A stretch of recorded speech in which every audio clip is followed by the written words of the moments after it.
Que tenemos entrevista de todos los lunes, como ya es tradición, sección legal con nuestra buena amiga y compañera Nidia Rascón. Muy buen día, ¿cómo está? Muchas gracias, muy bien, aquí de visita como todos los lunes. Muchas gracias, qué bueno Gracias tenerla a ti. por acá. Y ahorita usted público seguramente vio de que Oviel estaba transmitiendo desde la Campoy, donde trabaja Nidia, y la veíamos a todo lo que da. ¿Qué le pasó a esos alumnos? Pues mira, lo que pasa, y no nomás en esta ocasión, pero hoy fueron más alumnos, en la situación del clima, todos los niños que se sintieron mal fueron niños de nuevo ingreso, de primer año. ¿Qué pasa? Pasa la ansiedad, porque muchos niños empezaron a vomitar, a sentirse mal del estómago, y ya tenemos médicos y tenemos varios enfermeros que están haciendo sus prácticas. ¿Qué hicimos nosotros? Nada más acompañar al niño, en mi caso les quitaba la mochila y los llevaba a la banca, donde posteriormente llegaba el enfermero, o si ya estaba, porque había dos bancas, normalmente pues acudimos a una, pero en este caso pues eran muchos y ya nos distribuimos. ¿Qué pasa? El clima. Dos, Sí. la ansiedad. Y que hoy va a ser mucho clima, Sí, mucho calor. ¿Verdad? Sí, pues la ansiedad de llegar a un lugar nuevo donde has estado toda la vida con una sola maestra, con los mismos compañeros, a lo mejor desde preescolar, imagínate 3 años y luego 6 de primaria y luego llegas donde es un mundo de gente, donde no conoces prácticamente a nadie, son 10 maestros diferentes, claro que causa estrés. Exactamente, bueno, pues ahí está la información para la gente que se preguntaba. Y bien, vamos a hablar de un tema muy importante que son las viviendas. ¿Qué pasa cuando uno tiene una vivienda que no es de uno? No es propia. Bueno, lo más importante es saber o comentarle a nuestro abogado cómo llegamos a ella, en calidad de qué llegamos a ella. Para poder hacer un juicio de prescripción, es decir, de posesión, eso es lo primero. ¿Cómo llegamos a ella? Generalmente debemos de llegar para hacer un juicio de prescripción de una manera de algún contrato, un contrato que se haya celebrado entre obviamente el que dice que es dueño y el que va a comprar, pero por alguna razón no se concretó, no se llevó a cabo, no se elevó a una escritura ese acuerdo de voluntades. Incluso pudo haber sido, porque pasa de manera verbal, que te digo, oye, mira, pues que te vendo ahí el pedazo de terreno y vémelo abonando y ya que termines de pagar, pues vamos con el notario. O sea, puede suceder. También puede suceder que ves una casa y le dices al dueño, oye, pues que estás sola y en vez de que te la invadan, pues mira, vamos haciendo una negociación, te voy dando lo que a ti te des cuenta, pues total, no estás aquí, estás muy a gusto allá en otra área. Y vas abonando, le vas abonando y al final, ya que me den mi crédito, pues ya te liquido, ¿sí? Puede suceder muchos casos, entonces hay que definir en calidad de qué, pero siempre la persona que está en la casa debe ser a título de dueño. ¿Por qué? Porque viene derivado de algún contrato, o puede ser escrito, como les decía, o puede ser verbal. Ese es el primer requisito. Exactamente, fíjese que hay un caso similar de un familiar que está en una casa prestada, pero por la confianza que tiene con la propietaria no firmó ningún documento. Obviamente entra ya en la calidad moral de las personas en decir, pues te la cuido y te la dejo muy bien el día que te la entregue, pero hay gente abusona de que, porque según tengo entendido a lo que me han dicho la gente que pelea las casas invadidas y todo eso, en cierto tiempo, si estás como 2, 3 años, ya es tuya la casa. Es de 5 años, prescripción positiva, es decir, de buena fe 5 años y de mala fe 10 años. ¿Qué es mala fe? Que no se tenga un documento que acredite tu ingreso pacífico a ese bien o que ese contrato sea verbal. Entonces tiene que transcurrir los 10 años. ¿Y cómo compruebo que yo tengo 10 años ahí viviendo, 5 años?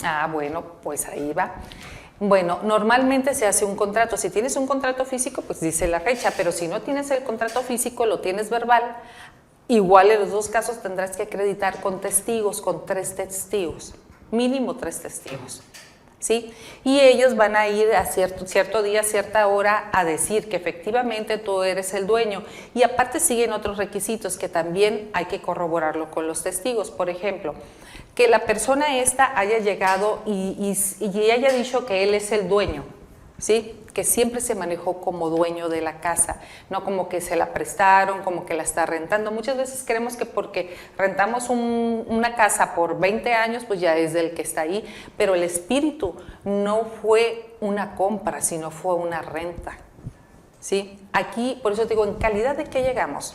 Exacto. Si se la prestamos, pues no, ¿verdad? Porque hoy hicimos un acuerdo verbal donde para que mi casa no esté sola, quédate ahí y yo voy a pagar la luz y el agua que te dijo el dueño. O sea, no estás en calidad de un contrato. Lo que más se recomienda precisamente es hacer un contrato, ¿verdad? Claro. Aunque te la presten y no te cobren la renta. Un comodato. Pero un comodato y que diga que me la vas a dejar en buenas condiciones. ¿Y para qué? Porque muchas veces decimos, ay, pues ¿para qué? Pues es mi compadre, mi amigo, Ándale. mi primo, pues sí, la casa. Bueno, pero ese contrato te va a coartar esa presunción de posesión, porque tú estás en esa casa en calidad de arrendatario, o sea, estás rentándola y jamás el espíritu no te permite cambiar de arrendatario a una compraventa a menos que se acuerde y se llegue por escrito igual, ¿no? Exactamente, porque si llega a haber algún robo en la casa, ese contrato me puede ayudar. Ese te puede ayudar para muchas cosas. A lo mejor está asegurada la casa, porque ahora es muy común, por ejemplo, en Hermosillo, prácticamente si estás no sé si todavía no, pero me tocó a mí, si estás al corriente con los prediales, tienes un seguro en caso de incendio, en caso de, wow. Te sirve desde ahí. Pero es muy importante cubrir los otros requisitos que todavía nos faltan. Primeramente es estar en calidad de dueño. ¿Cómo llegamos ahí en calidad de dueño? Pero esta posesión tiene que ser pacífica. Es decir, al ingresar, llegaste de buena fe, no tumbando puertas, no invadiendo. Es decir, derivado de un acuerdo de voluntades, ya sea escrita, volvemos a lo mismo, escrita o verbal. Es decir, un contrato. 2, que sea continua, que duraste esos 5 años con la posesión o 10 años en caso de mala fe, es decir, que no haya un contrato escrito, que sea verbal. Y continua, pacífica, esos son parte de los requisitos. Y en calidad de dueño, ¿sí? Tenemos que nosotros argumentar esos requisitos, pero aparte la presunción de dueño, de que tú siempre te manejaste como dueño. Exacto, pues esos mire, requisitos. Excelente información la que nos brinda. Algo lo que sucede, nos vamos con un ejemplo muy claro aquí en Ciudad Obregón para las Survivillas, en cómo la gente ya tiene más de 5 o 10 años y dice, no, pues ya es mía la casa. Bueno, primeramente, ¿en calidad de qué entramos?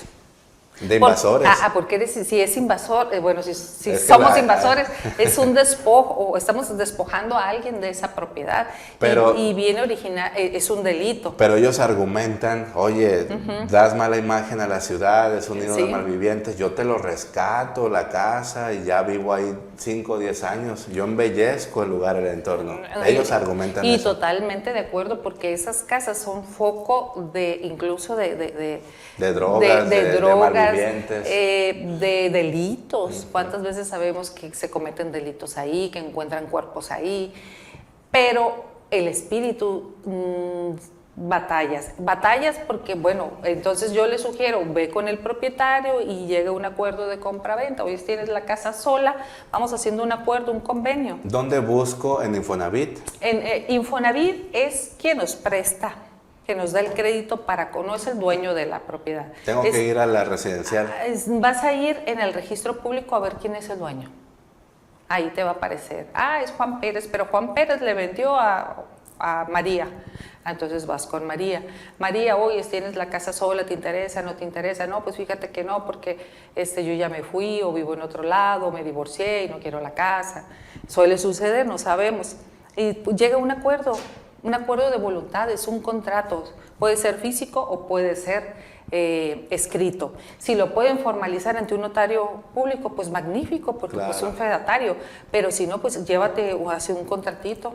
Wow, excelente, pues me parece muy buena información la que nos comparte, porque como está ahorita en día, sobre todo para la gente que vive en las Survivillas y en diferentes colonias, mucha gente está invadiendo actualmente. Y la verdad que hay muchas casas solas, sí, y pues digo, es un derecho humano tener donde vivir. Claro. Yo creo que aquí el gobierno debería de hacer algo. Siempre se ha dicho eso, y no Yo no sé por qué no lo hace, porque hay tantos policías sin casa, tantos maestros sin casa, que son empleados de gobierno que les descuentas vía nómina. Aunque no sean, hay gente que podrá, bajo otro esquema, adquirir casas.